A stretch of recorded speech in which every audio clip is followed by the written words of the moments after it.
Halo sahabat Merah Putih, bertemu kembali dalam channel kami. Like and share, dan jika ingin berlangganan, subscribe dan nyalakan loncengnya.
Oke sahabat, kita akan berlanjut ke soal nomor 6. Perhatikan pernyataan berikut.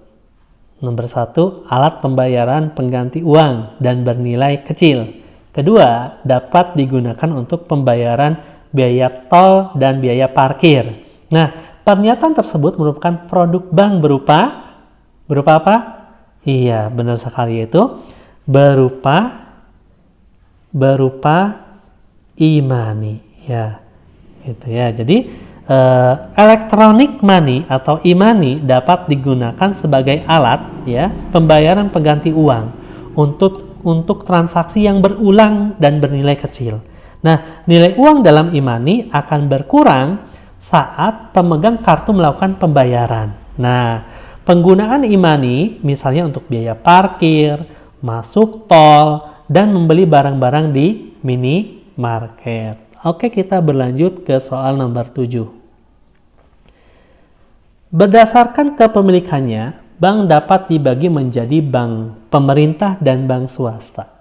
Pernyataan yang tepat mengenai bank milik pemerintah adalah apakah A, bank yang melakukan kegiatan usaha berdasarkan instruksi, perintah, dan kebijakan pemerintah, ataukah yang B, bank yang melakukan kegiatan usaha berdasarkan instruksi bank sentral, apakah yang C, bank yang sebagian besar modalnya dimiliki masyarakat umum, ataukah yang D, bank yang dimodali oleh perkumpulan koperasi, ataukah bank yang didirikan oleh kumpulan pemegang saham persero?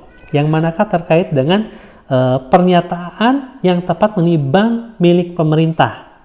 Ya, yaitu ditunjukkan oleh optionnya iya, yang A ya.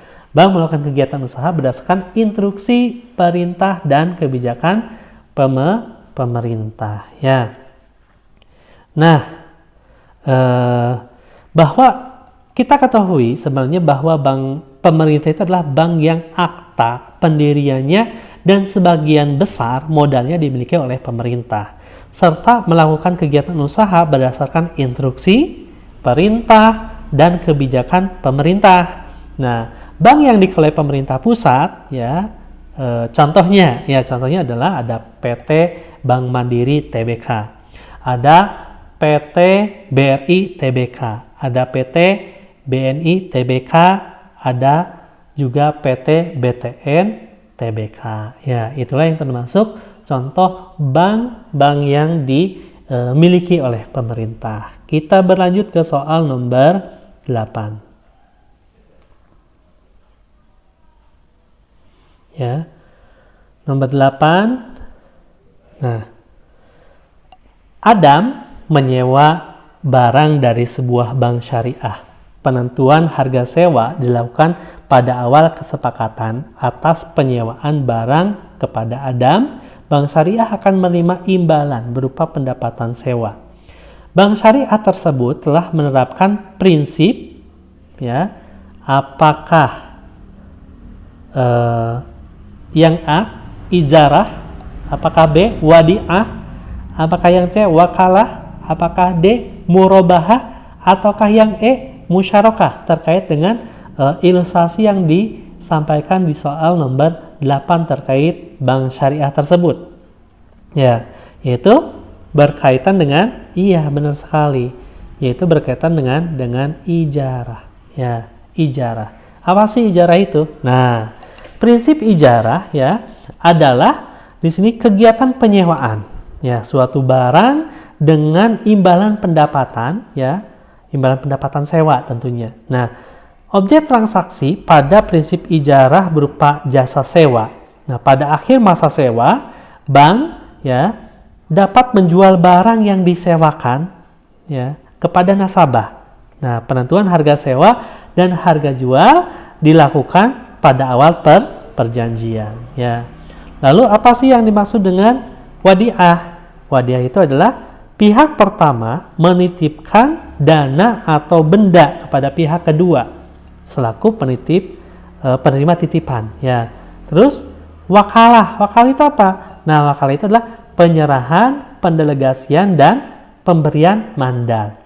Dan apa sih murabahah? Murabahah yaitu prinsip akad jual beli antara dua pihak yang saling sepakat atas harga jual suatu barang. Dan terakhir adalah musyarakah ya, prinsip perjanjian antar pihak untuk menyertakan modal dalam kegiatan ekonomi ya dengan pembagian laba atau rugi ya sesuai dengan kesepakatan nisbah ya. Jadi ilustrasi soal nomor 8 itu adalah ijarah ya. Oke, kita berlanjut ke soal nomor 9 ya. Ke soal nomor 9. Nah. Oke. Pak Asep telah mengelola usaha mebel selama 5 tahun. Tidak hanya masyarakat lokal, produk diminati masyarakat luar negeri. Ya, pesanan mebel dari dalam negeri dan luar negeri pun meningkat. Akan tetapi, ia memiliki modal terbatas. Akhirnya, ia mengajukan kredit di bank untuk menambah modal produksi. Berdasarkan ilustrasi tersebut, manfaat kredit yang tepat adalah apakah A. membantu proses pembangunan ekonomi di suatu negara, apakah B. mengatur dan menjaga kelancaran sistem pembayaran nasional, ataukah yang C. meningkatkan keuntungan bank bersumber dari bunga pinjaman, ataukah yang D. memungkinkan barang yang diproduksi terjual lebih banyak, ataukah yang E. membantu pengusaha dalam negeri mengembangkan usahanya. Yang manakah yang terkait dengan ilustrasi manfaat kredit yang tepat yang diperankan oleh Pak Asep ya, yaitu adalah yang iya benar sekali adalah yang E ya, membantu pengusaha dalam negeri dalam mengembangkan usahanya. Nah, jadi salah satu fungsi bank umum yaitu menyalurkan dana untuk masyarakat dalam bentuk kredit. Nah, kredit dapat dimanfaatkan oleh pengusaha yang ingin mendapatkan tambahan modal untuk pengembangan usahanya. Nah, setelah mendapatkan sejumlah uang tunai, pengusaha dapat menggunakannya untuk mengembangkan usaha. Tapi, setiap bulan pengusaha harus membayar angsuran pinjamannya kepada bank ya. Oke, kita berlanjut ke soal nomor terakhir di uji kompetensi kedua ini. Nah, setiap bank menyeleksi nasabah yang mengajukan kredit. Proses penyeleksian nasabah dilakukan agar tidak terjadi kredit macet ya. Upaya untuk mencegah kredit macet adalah apakah A. meningkatkan prinsip kehati-hatian dan mengenal nasabah, apakah B. menyerahkan permasalahan kepada otoritas jasa keuangan, apakah yang C. meningkatkan transparansi dan standar akuntansi pada tiap-tiap bank, ataukah yang D. bekerja sama dengan aparat berwenang untuk menindak pelanggaran, ataukah yang E. melibatkan karyawan yang berkompeten dalam menyeleksi calon nasabah ya, terkait dengan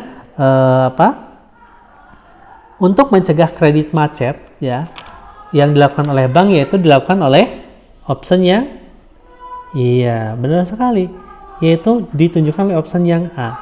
di mana opsinya ini meningkatkan prinsip kehati-hatian dan mengenal nasabah. Ya, jadi kegiatan usaha bank didasarkan atas asas demokrasi ekonomi, ya, dengan menggunakan prinsip kehati-hatian atau prudensial prinsipal. Ya, aspek kehati-hatian, nah, bank ini meliputi manajemen risiko, ya, nah, tata kelola bank, prinsip mengenal nasabah, dan anti pencucian uang serta pencegahan pembayaran terorisme dan kejahatan perbankan.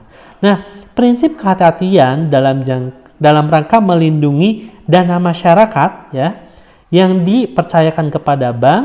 Nah, dalam penerapan prinsip 5C of credit, yaitu adalah karakter, ya, capacity, ya, capital, collateral, dan condition of economy dalam menyeleksi calon krediturnya, ya. Jadi itu terkait dengan jawaban soal nomor 10, ya, meningkatkan prinsip kehati-hatian dalam mengenal nasabah agar tidak terjadi kredit macet. Oke, itulah pembahasan daripada soal nomor 1 sampai nomor 10 terkait dengan uji kompetensi kedua mengenai lembaga keuangan perbankan. Kita akan bertemu di uji kompetensi yang ketiga mengenai lembaga jasa keuangan bukan bank, ya.